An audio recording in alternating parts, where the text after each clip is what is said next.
O jornalista Vladimir Herzog foi, e ainda é, um dos principais símbolos da luta contra a censura à imprensa no Brasil. Herzog começou a carreira como jornalista em 1959, no estado de São Paulo. Nos anos seguintes, ele passou por diversos veículos de comunicação, em 75, e assumiu a direção de jornalismo da TV Cultura. Em outubro daquele mesmo ano, militares apareceram na emissora procurando pelo Herzog para interrogá-lo sobre as ligações dele com o Partido Comunista Brasileiro, mas não conseguiram. No dia seguinte, o Herzog foi de forma voluntária até a sede do DOI-CODE, disposto a prestar esclarecimentos. Ele nunca mais saiu de lá. Vlado estava morto. A versão oficial informada pelos militares foi de que o jornalista teria se enforcado com um cinto. Foi divulgada até uma foto forjada desse suposto suicídio. Mas a farsa militar não se sustentou. O assassinato de Herzog levou uma multidão de pessoas para protestar na Catedral da Sé, em plena ditadura militar, durante a missa de 7º dia do jornalista. Foi só em julho de 2018 que a Corte Interamericana de Direitos Humanos condenou o Estado brasileiro pela falta de investigação, julgamento e punição dos responsáveis pela tortura e assassinato de Vladimir Herzog. Quinta-feira, 28 de março de 2024.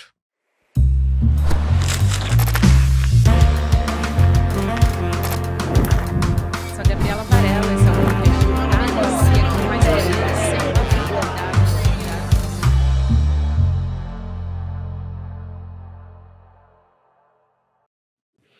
Olá, seja muito bem-vindo, seja muito bem-vinda. Eu sou a Gabriela Varela e esse é o Videocast em Detalhes. E aqui, sempre com um convidado ou uma convidada, a gente analisa uma temática ou uma notícia importante do momento.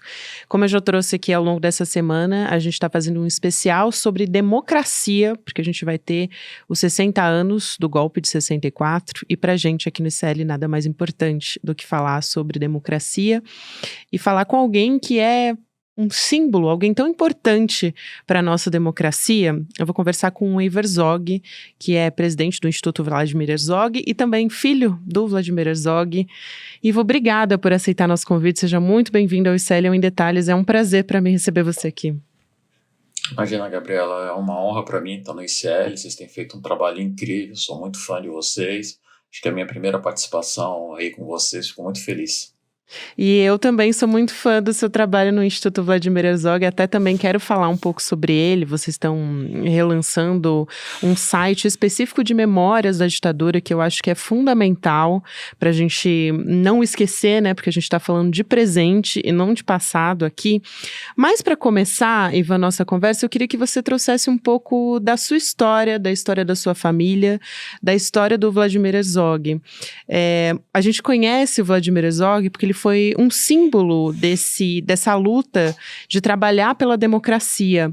Mas, para além disso, você tem memórias dele afetivas, como pai. Quem era o Vladimir Herzog? O que ele gostava de fazer? Quais são as lembranças que vocês têm? Bom, o meu pai ele foi assassinado quando eu tinha 9 anos, meu irmão tinha 7 anos, né? Vai fazer agora 49 anos nesse ano, né? Minha mãe tinha 34 anos, ele tinha 38 anos, né? Também bastante jovem. E eu hoje estou com 57, então já vivi, sei lá, quase mais de 20 anos que ele, praticamente. Então as lembranças que a gente tem são poucas, são flashes. A gente tem uma casa, um sítio no interior de São Paulo. Meu pai gostava de pescar, então à noite ele saía para pescar com meu avô. Gostava de astronomia, ele tinha um telescópio que ele comprou na antiga fotótica, né? E chamava a gente no meio da noite para ver os anéis de Saturno, as crateras da Lua, essas coisas. Gostava muito de fotografia. Na realidade, a gente sempre fala do jornalista Vladimir Herzog, mas a grande paixão dele era a imagem, era o cinema, inclusive, né? E mesmo como jornalista, a gente tem que lembrar que ele fazia jornalismo da cultura, né? Ele fazia matérias ligadas a temas da cultura, do cinema, da música, enfim, das diversas artes. Ele era uma pessoa quieta, nunca tirou carteira de motorista, né? Acho que tirar a carteira de motorista era uma coisa, para uma pessoa até tão ligada assim, nas artes, era uma coisa muito complexa para ele. Eu sei da história que ele chegou a marcar um exame lá da autoescola, esqueceu de ir e nunca mais foi.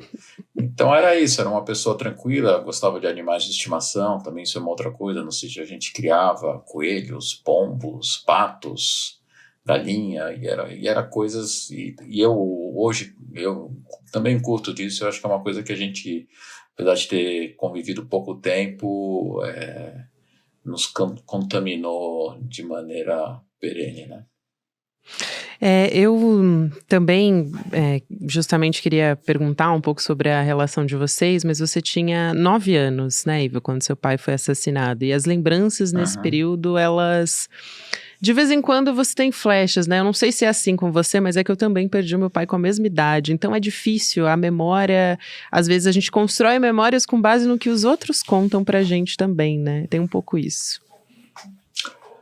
É verdade, tem isso, e talvez, para ser bastante sincero, a memória, apesar de ser pouca que eu ainda tenho, é porque eu constantemente, todo ano, normalmente em outubro, que é o aniversário da morte dele, mas também nessas datas efêmeres, como agora a gente tem os 60 anos do golpe militar, as pessoas fazem essa pergunta que você fez, e aí eu exercito essa memória e venho guardando essas lembranças. E além disso, a gente teve o privilégio, às vésperas da pandemia, houve uma grande ocupação, chamada Ocupação Vladimir Herzog, no Itaú Cultural, que fez uma coisa inédita, contou a vida do meu pai. A exposição não falava sobre a morte do meu pai, ela terminava na morte do meu pai, falou sobre a vida, e foi realmente muito especial, inclusive para mim, mais da metade do material que foi exposto, cartas que ele trocava com diretores de cinema, com outros cineastas, enfim, uma série de coisas, eram materiais que eu não conhecia, né? Porque é isso, depois que ele morreu, até da maneira que ficou importante o caso Herzog, a gente só é chamado para falar, só é convocado para participar de reuniões, de trabalho, de eventos que tratam da violência que foi cometida, da morte do meu pai, da busca por justiça, da luta na defesa dos direitos humanos, da democracia, da liberdade de expressão, do cuidar dos jornalistas, essa coisa toda. E a gente, ao longo desses quase 50 anos, falou muito pouco sobre a vida de quem foi Vladimir Herzog. Então mas aí a gente teve esse privilégio aí, alguns anos atrás, e todo esse material sobre a vida dele hoje está digitalizado no portal Acervo Vladimir Herzog, né? E é realmente muito interessante, né? Muito interessante como ele era um jovem sonhador que queria fazer cinema. Inclusive, eu estive agora 2 semanas atrás numa cidade que eu nem sabia que existia, um engenheiro aqui é meio ignorante, chamado Quixeramobim, né? Que é a terra de Antônio Conselheiro. E eu estive lá porque meu pai tinha feito um trabalho de pesquisa para o primeiro documentário que ele iria fazer no ano seguinte sobre Antônio Conselheiros e o massacre de Canudos, né? A gente, inclusive, tem bastante registro fotográfico que ele realizou na época. E aí o pessoal de lá, olhando no acervo Vladimir Herzog, descobriu essa coisa do meu pai, desse interesse dele por Canudos, e me convidou lá para ter um momento como esse que a gente está tendo aqui. E a história da sua família também, eu acho impressionante porque ela também tem a ver com o Holocausto, né? Vieram para cá, na verdade, antes, né, de vir ao Brasil, foram à Itália e depois para o Brasil. Queria que você contasse um pouco sobre isso também, porque depois de ter passado por isso, ainda viver um período de ditadura militar no Brasil é bastante duro também. Sim. Toda essa história que você mencionou agora está num livro que ganhou o prêmio Jabuti de melhor livro do ano, né? As Duas Guerras de Vlado, escrito por Audálio Dantas. E que são as duas guerras? A Segunda Guerra todo mundo conhece, que é a história do assassinato dele aqui, mas a Primeira Guerra, que pouca gente sabe, é que ele era iugoslavo, né? Inclusive um país que hoje não existe, né? Iugoslávia, mas enfim, existia na época que ele nasceu, família judia, Europa sendo ocupada pelo nazismo, fascismo, né, por governos autoritários de extrema-direita, e a família, né, ele é filho único, então minha avó, meu avô e ele fogem da Iugoslávia, daquelas coisas de filme mesmo, atravessando o rio no meio da noite, dando joias da família para contratar transporte, para passar pelos lugares, vão para a Itália, ficam escondidos na Itália durante um período de tempo, né? Meu avô, inclusive, teve que fingir que era surdo e mudo, porque ele não conseguia falar italiano, e não podiam saber que tinham judeus escondidos lá. E aí, no segundo momento, eles migram para o Brasil e chegam no Brasil, chegam no Rio de Janeiro, Tem uma carta muito emocionante, inclusive no acervo Vladimir Herzog, vocês podem ver essa carta do meu avô, contando para o filho, para o meu pai, né, para o Vlado, como foi toda essa fuga, tudo que aconteceu, o que a família passou, né? E o meu avô morreu em 1972, minha avó ficou viúva, e ela tinha o meu pai, eu, meu irmão e minha mãe, né? A família Herzog em 75, né, na época da morte do meu pai, eram 4 indivíduos, né, 4 representantes da espécie, não tinha mais ninguém mesmo. E ela, isso é muito duro se a gente tentar imaginar, ela que passou por esses horrores da Segunda Guerra Mundial, a gente está vendo uma coisa semelhante acontecendo lá na Palestina no momento, né, com atrocidades, pessoas assim, situações desumanas, passando fome, morrendo, sendo operadas sem anestesia, né, crianças, mais de 30 mil mortos. Então minha avó passou por isso, chega no Brasil, na carta ela conta a chegada no Rio de Janeiro, o desembarque num país tropical, vindo do inverno da Europa, não existia comida, era difícil essas coisas. E chega no Brasil, vê uma feira livre na rua com aquela abundância de coisas, ela fala das cores da comida, é uma coisa que ela ficou muito impressionada, a quantidade de frutas que existia, essa coisa toda, e ela achava que tinha chegado no paraíso.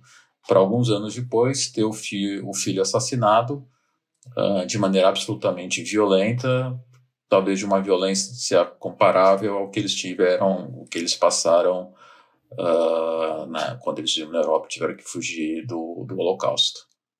E ele foi vítima da violência de Estado, né? Eu vou entrar nesse aspecto também, mas eu queria ressaltar aqui, eu acho sempre importante, e eu vejo que você faz isso também, porque o Vladimir, ele nunca foi preso, né? Ele foi assassinado, mas ele se apresentou voluntariamente no doicode, depois de ter sido procurado, claro, e na TV Cultura, se eu não me engano, né? Ele foi procurado e deveria ter sido preso ali, mas houve uma resistência muito grande da redação onde ele trabalhava, e dele também, claro, mas poucas horas depois, nesse mesmo dia que ele se apresentou voluntariamente, ele foi morto.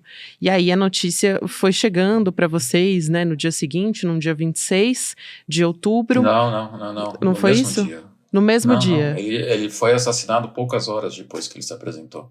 Isso, e a notícia chegou para vocês no mesmo dia. Chegou para minha mãe no final do dia, no início da noite, e eu e meu irmão ficamos sabendo no dia seguinte. E aí, o enterro foi depois, e você disse que começou a entender a dimensão daquilo, porque afinal era uma criança de 9 anos de idade, né? Mas eu queria te perguntar como é que foi esse momento, porque talvez tenha sido ali, né, a dimensão que ele tomou, né? Porque ele deixou de ser... Não que ele deixou de ser, mas para além de ser o Vladimir Herzog, seu pai, enfim, marido da sua mãe, ele se tornou um símbolo. A Catedral da Sé ficou lotada no ato ecumênico, as pessoas também tiveram ali no enterro. Como é que foi tudo aquilo para sua família? Foi um momento assim que eu imagino que foi um divisor de águas ali naquele momento, né? E aliás, eu estou impressionado com a pesquisa que você fez, né? Você realmente trouxe vários relatos meus recentes. Eu fico muito feliz de você ter tido esse cuidado e esse olhar. Ontem mesmo eu estava num evento em Diadema e as pessoas fazem essas perguntas e eu tive que contar um pouco dessa história, é mais ou menos isso. Até o dia 24 de outubro, a véspera, eu era uma criança como qualquer outra, que as minhas preocupações estão dentro da dimensão das preocupações de qualquer criança. Brincar, eu sou o irmão mais velho, então fazer um bullying com o irmão mais novo, tomar cuidado para ir no mal na escola, porque senão a mãe briga. E era isso, o mundo era esse para mim, né? E eu lembro do dia 24, porque a gente foi buscar meu pai na redação da TV Cultura, né? Porque minha mãe sabia que iam lá tentar prendê-lo. Eu tenho a lembrança de uma coisa que não existe mais, que é aquele barulho de redação jornalísticas, né? As máquinas de telefax fazendo barulho, muitas máquinas de escrever, aquela agitação toda. A gente volta para casa, não tenho lembrança do dia 25, deve ter sido um dia normal, Mas tem uma lembrança no dia 26 da minha mãe acordando a gente, contando o que tinha acontecido.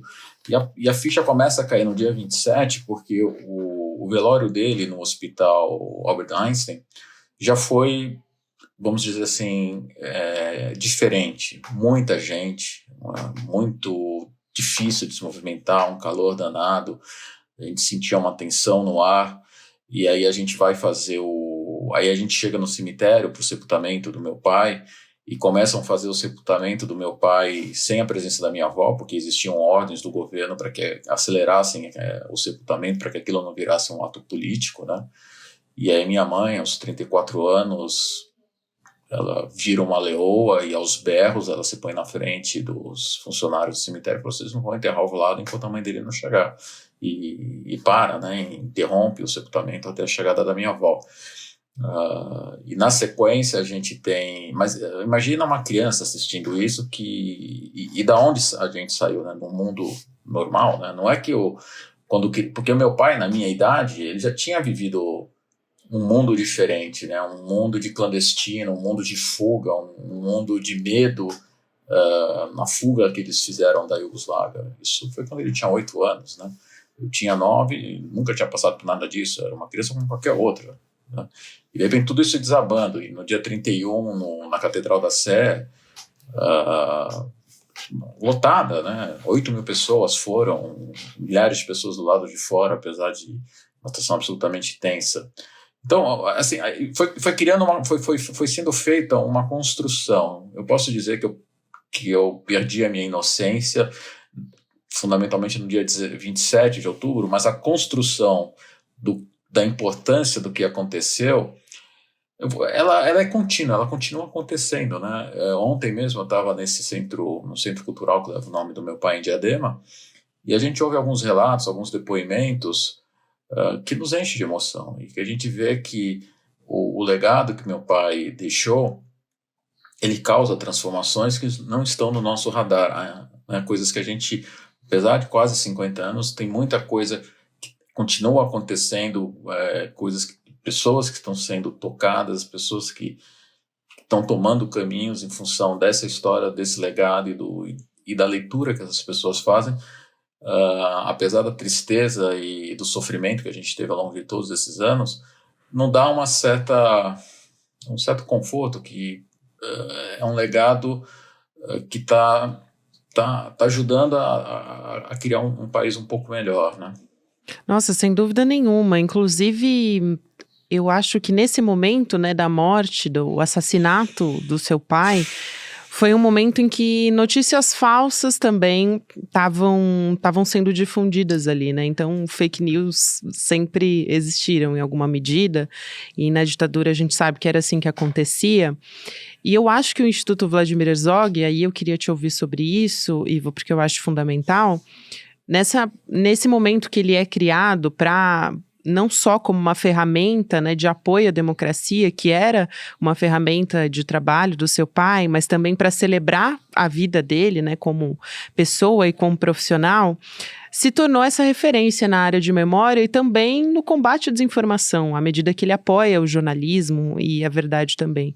Então, eu acho que é importante, eu queria te ouvir sobre a importância da gente falar sobre isso nesses 60 anos do golpe de 64, né? Porque nesses 60 anos o que a gente quer, a Vera Paiva usa um termo que é a descomemoração do golpe, né? E é também uma forma de resistência à memória das famílias e da nossa sociedade como um todo também, quando a gente fala das vítimas.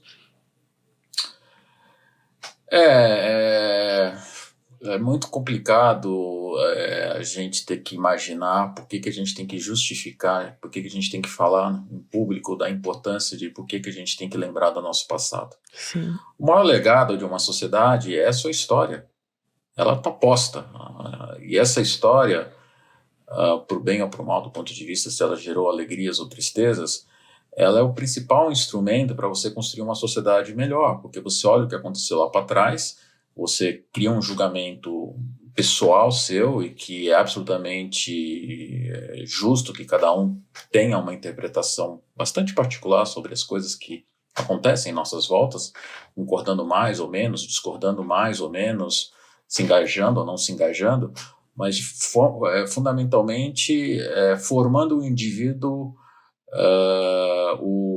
mais um protagonista, mais um ator de uma sociedade democrática, que uma vez a cada 2, 4 anos tem um momento de celebração, que é o dia das eleições, e onde a gente vai apoiar pessoas que a gente acredita que podem representar melhor aquelas coisas que a gente acha que é importante para nós e para a nossa sociedade.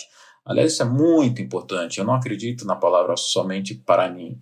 A gente vive em sociedade e não existe sociedade com um indivíduo. Um indivíduo é um indivíduo. Não dá para falar em sociedade. Sociedade é mais de um indivíduo. E o ser humano, ele vive em sociedade. A gente vive em cidade, a gente tem vizinhos, tem amigos, tem colegas de trabalho, de escola, tem a pessoa que está na rua, tem a pessoa que faz um serviço para a gente, ou a gente que faz um serviço, enfim, é toda uma dinâmica social. E a gente tem que pensar, e eu acho que a gente tem uma responsabilidade de refletir como a gente pode fazer o amanhã ser melhor do que o hoje, que deve ter sido melhor do que ontem. E para isso a gente tem que conhecer o ontem, né? E por conta disso, isso antes de fazer esse fechamento, que eu falei que eu fico assim, muito incomodado de ter que explicar por que é importante a história, mas vamos olhar os países europeus, eles têm dezenas, milhares de monumentos de memória para lembrar os horrores que foram feitos em vários momentos da história da humanidade. E outros países aqui da América Latina também. Você vai para a Argentina, talvez uma das principais diferenças que ainda existem entre o Brasil e a Argentina é a preocupação do povo argentino de lembrar das coisas que aconteceram, seja em relação à Guerra das Malvinas, seja em relação à ditadura que eles tiveram, seja em relação ao que for. A gente precisa conhecer essa história para entender por que existem cotas raciais nas escolas, por que a gente faz demarcação dos territórios indígenas, e por que a gente está debatendo anistia, e por que a gente tem uma questão sobre a impunidade dos agentes de Estado. São problemas que vêm acontecendo ao longo da nossa história, mas estão presentes. A gente tem essa situação acontecendo hoje no litoral paulista, com o estado de São Paulo matando dezenas de pessoas de uma maneira muito semelhante do que era feito na época da ditadura. Agentes, a polícia, militar, matando com o aval do governador e deixando de lado a lei, a civilidade, né? Mas o que eu estou talvez até um pouco mais exaltada, porque eu estou realmente muito indignado, muito consternado, com uma dificuldade de acreditar o posicionamento do governo, o posicionamento do presidente Lula, com uma orientação para que não se fale sobre o que aconteceu há 60 anos atrás. Isso para mim é praticamente criminoso, é uma coisa assim que, sabe, a única resposta que eu encontro das coisas que eu conheço ao longo dos meus 57 anos é que aquelas pessoas que não querem que se fale sobre o passado são aquelas pessoas que têm algo a esconder sobre o seu passado, sobre a sua história, e têm vergonha do seu passado. A única forma que eu consigo imaginar é que alguém fale assim, não, vamos esquecer isso, vamos virar essa página, não vamos olhar mais, é porque a pessoa não quer que ache alguma coisa lá atrás. E não pode, é uma questão tão presente. A gente teve o 8 de janeiro agora, essa questão de ameaça de ditadura, de golpe, de fascismo, de autoritarismo, quase aconteceu. Primeiro que a eleição foi ganha pelo Lula por menos de 1% de diferença de votos. Foi muito perto para continuar aquele governo autoritário que estaria fazendo coisas hoje, se tivesse se mantido, estaria mexendo nas estruturas das instituições como vinha mexendo. Uma das coisas que os familiares estão muito indignados é que o governo Bolsonaro acabou com a comissão de mortos desaparecidos, né, como uma forma de apagar o passado. E era uma promessa do presidente Lula restabelecer essa comissão, para continuar buscando a história, para buscar a justiça e a verdade, que é uma coisa que os familiares têm direito. E até por uma questão de respeito humano a essas pessoas. E o presidente Lula não está cumprindo essa promessa. É um ato do presidente, é ele assinar uma portaria e a comissão é reestabelecida. Está parada há quase 1 ano e meio. Não há justificativa. Aliás, a justificativa oficial é vergonhosa. Olha, é de um nível... Vou falar uma coisa muito séria aqui. A gente está vendo umas desculpas do Bolsonaro sobre por que ele passou a noite lá na Embaixada da Hungria, que é bizonha, né? Beira o ridículo. A desculpa da Casa Civil de por que a gente não tem a comissão de mortos desaparecidos é desse nível de coisa ridícula. Dizer que precisa de um novo parecer porque mudou o ministro da Justiça. Esse país não são instituições que existem. O governo não são as pessoas entram e saem, o governo continua andando. É um absurdo, é um desrespeito, é uma coisa assim, é um absurdo, assim, é muito desrespeito. E esse cara, o Lula, ele foi eleito com os nossos votos. Ele deveria nos ter um mínimo de consideração. É muito triste o que está acontecendo. Desculpa o desabafo, mas é que não está fácil. Não precisa pedir desculpa, Ivo, inclusive porque eu ia te perguntar a respeito disso, e não é só, né, não é só proibir os atos oficiais no dia que se completa 60 anos do golpe militar, mas é também não cumprir com a promessa de desistir da criação do Museu de Direitos Humanos e de memória também da ditadura militar, das vítimas. É também não permitir as desculpas, porque a imprensa já teve acesso a documentos de que, para além do dia oficial, né, para um evento oficial, as Forças Armadas deveriam pedir perdão, né? Esse deveria ser o caminho que ainda não aconteceu até hoje, tantos anos depois, e a gente ainda não teve um pedido de desculpas oficial, nem o governo também poderia fazer isso, enfim. Mas é mais um ano que as Forças Armadas vão poder celebrar, né? Elas vão poder celebrar. Então, realmente... Você falou melhor do que eu a respeito disso, e acho que com muito mais propriedade, mas a violência de Estado continua e matando jovens de periferia, então eu acho que é muito importante a gente falar que a gente está tratando de um problema do passado, não é verdade, né? É muito presente. Então, para a gente fechar, eu queria trazer mais uma informação aqui para te ouvir. Tem o portal de Memórias da Ditadura, que eu acho que são duas coisas que eu queria te ouvir, né? Falar sobre a importância educativa, né, do portal, o que as pessoas podem acessar ali, o que elas podem encontrar, mas também sobre a comissão da anistia e também 2 colegiados da Câmara dos Deputados que vão fazer uma sessão no dia 3 de abril para aprovar a condição de anistiada política da Clarice Herzog, né, que foi perseguida pelos militares, porque ela pediu os esclarecimentos justamente sobre o assassinato do Vlado, né, o Vladimir Herzog. E isso vai acontecer num momento também que vocês vão fazer a caminhada, né, do silêncio. Então, sobre o pedido, né, esse evento que vai ser feito pela Clarice Herzog, né, que será anistiada por perseguição, e também a respeito do portal do Memórias da Ditadura. Por favor. Ok, vamos lá. Primeiramente, só para complementar o que você falou anteriormente, só lembrando, o último capítulo do caso Herzog foi a vitória que a gente teve na Corte Interamericana de Direitos Humanos, e a sentença prevê uma série de medidas do governo. Tem a questão da anistia, que eu imagino que a gente não vai ter tempo de falar sobre isso hoje, a gente pode falar num outro dia, mas tem o pedido de desculpas do Estado. O pedido de desculpas do Estado a todos os familiares de mortos desaparecidos. E realmente, o ministro Silvio Almeida planejava executar essa parte da sentença na próxima semana, e foi proibido pelo presidente Lula. Talvez ele acredite que os militares não devam desculpas à família dos mortos e desaparecidos. Acho que ele deveria responder isso daí, essa pergunta que eu estou colocando, ele deveria responder. Com a criação do Instituto, num primeiro momento, a gente começou a trabalhar a questão, a história do meu pai, a gente sempre tinha que contar, e ela estava muito desorganizada, então a gente cria um Instituto para organizar a memória. E não dá para falar da história do meu pai, do que aconteceu com ele, sem falar sobre a história de toda uma geração e a história do Brasil, naquela época da ditadura, e o que gerou a ditadura, que é um efeito da Guerra Fria, né, golpe de 64, a Segunda Guerra Mundial, enfim, a história uma coisa leva a outra, né, não cai do céu os fatos, as coisas têm sempre o ontem que explica por que o hoje aconteceu e por que o amanhã. Mas enfim, então a gente resolveu organizar a história do meu pai dessa geração, e dali nasceu o Instituto, e a gente começou com uma série de projetos na área de jornalismo. A gente, quando tiver tempo, a gente pode falar um pouco mais sobre isso, que é muito interessante. Mas o primeiro grande projeto foi um projeto de memória, onde a gente conta a história da imprensa de resistência, da imprensa alternativa, que desde o primeiro momento resistiu ao golpe de 64. E isso foi uma semente para a gente aumentar o nosso trabalho, até porque ninguém fazia isso, de documentar o que foi esse período da ditadura, mas com vários olhares. Então, assim, todo mundo falou assim, a ditadura tinha lá a censura, as fake news, o AI-5, tá bom, mas e a questão LGBTQI+, durante a ditadura, como é que era para esse pessoal? Como é que era a questão dos camponeses? Teve militares que foram contra a ditadura?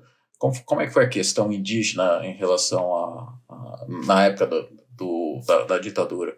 Como é que foram as artes durante a ditadura, né? Quais foram os movimentos artísticos, música, exposição, pintura e várias coisas? Como é que foi a questão do jornalismo? E a gente vem ao longo de 9 anos, eu acho, que nasceu o portal Memórias da Ditadura, documentando e trazendo esses conteúdos para um grande portal, né? Eu costumo usar o exemplo de uma coisa que, infelizmente, as novas gerações não conhecem. Eu falo, isso daí parece uma enciclopédia Barça, né? Sabe aquelas enciclopédias que os nossos pais tinham, né? Vinha um vendedor e era como comprar um carro, né? A gente comprava em várias parcelas e eram, sei lá, 30 livros grossos e pesados que punha, né?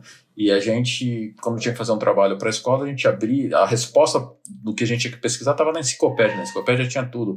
E a gente ia olhando e descobrindo mais e mais coisas. Hoje, o portal Memórias da Ditadura é uma enciclopédia sobre esse período.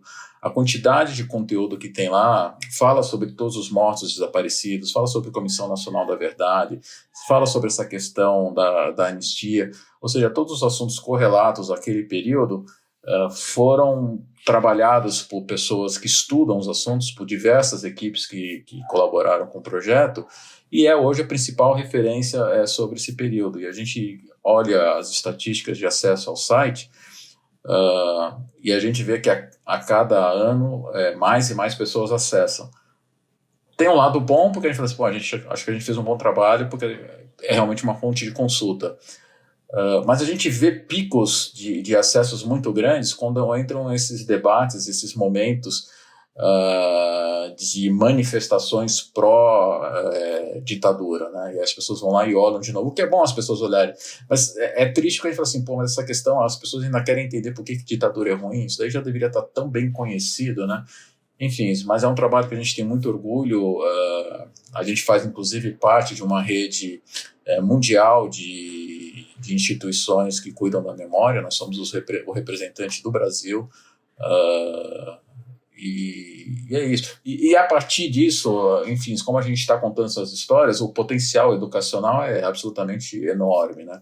Então, ele gera uma coisa na área de educação, de formação importante.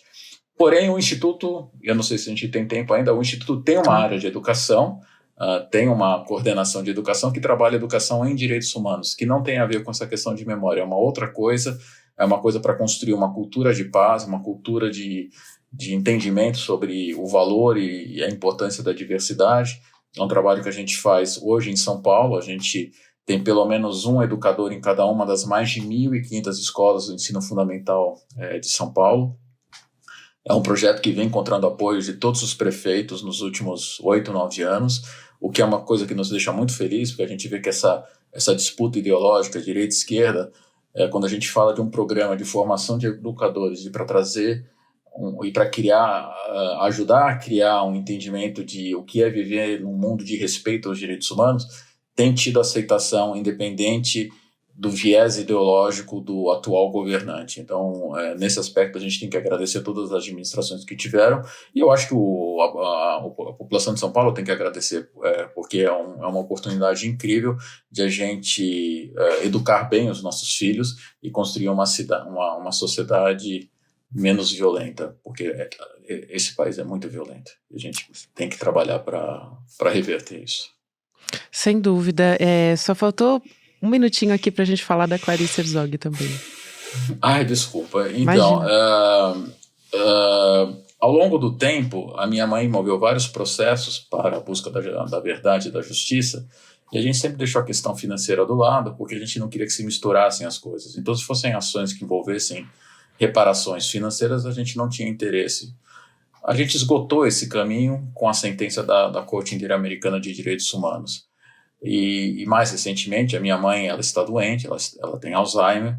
A gente tem uma preocupação do cuidar dela ter os últimos anos de vida dela com dignidade. e a gente precisa de ajuda para isso daí. E a gente entrou junto à comissão de anistia com um processo de reparação, e é uma reparação, tem um sentido político importante, né, do reconhecimento sobre as perseguições que os anistiados receberam, mas tem alguma coisa financeira que vai ajudar a cuidar da minha mãe. E a comissão de anistia foi muito receptiva ao nosso pleito, respondeu de uma maneira muito célere. A gente está muito feliz e haverá esse ato em homenagem a Clarice Herzog no próximo dia 3 de abril, na Câmara dos Deputados em Brasília. Pelo estado de saúde dela, ela não poderá comparecer. Eu estarei lá representando a família. E é isso, é a luta que continua, né? É isso. Ivo, eu quero muito agradecer pelo seu tempo, pelo seu trabalho também, que é fundamental, pelo trabalho do Instituto. Foi um prazer te receber aqui.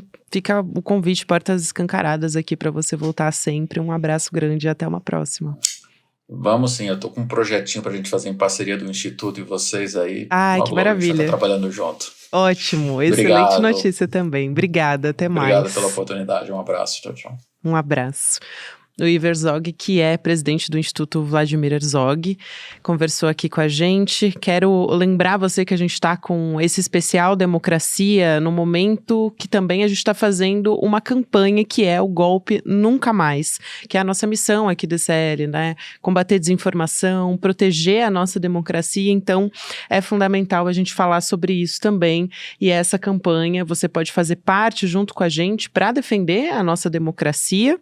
A gente precisa de você, inclusive, para continuar fazendo esse trabalho, para chegar cada vez mais longe. A gente tem, nessa quinta-feira, para quem está nos ouvindo pelo YouTube, pouco mais de 400 novos membros e membras também da nossa comunidade, e a gente quer chegar a 500 ainda hoje. Então, você pode fortalecer, somar nessa quantidade, né, nesse apoio pra gente. Você pode acessar em detalhesicl.com.br para ajudar a crescer a nossa comunidade, fortalecer o nosso trabalho. E se você já faz parte, claro, você pode convidar amigos, pode convidar familiares, enfim.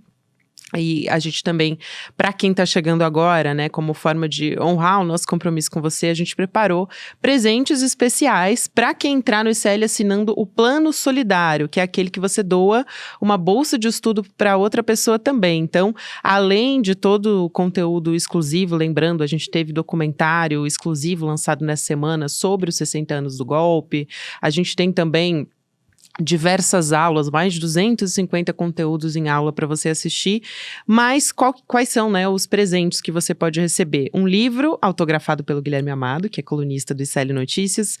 O livro é o Sem Máscara, o Governo Bolsonaro e a Aposta pelo Caos. Também recebe o livro O Avesso da Pele, do Jefferson Tenório, que sofreu uma tentativa de censura, e a gente está justamente incentivando e apoiando essa obra que é tão importante. E uma caixa decorativa também do Golpe Nunca Mais, com cartões que você pode ir alterando e usando diversas frases, além do certificado digital de membro solidário. Então fica o convite aqui, você pode garantir esses presentes todos por tempo limitado, só enquanto durar essa campanha do Golpe Nunca Mais. Então você precisa aproveitar acessando em detalhesicl.com.br para fazer a sua inscrição, ou então também, você que está olhando a gente aqui na tela, opa, é esse lado aqui, ó. E você pode apontar o celular também para o QR Code para fazer a sua inscrição. Obrigada a você que me acompanhou até aqui. Próximo episódio vai ao ar às 10h30 da manhã, ao vivo no YouTube, por onde você acompanha toda a nossa programação.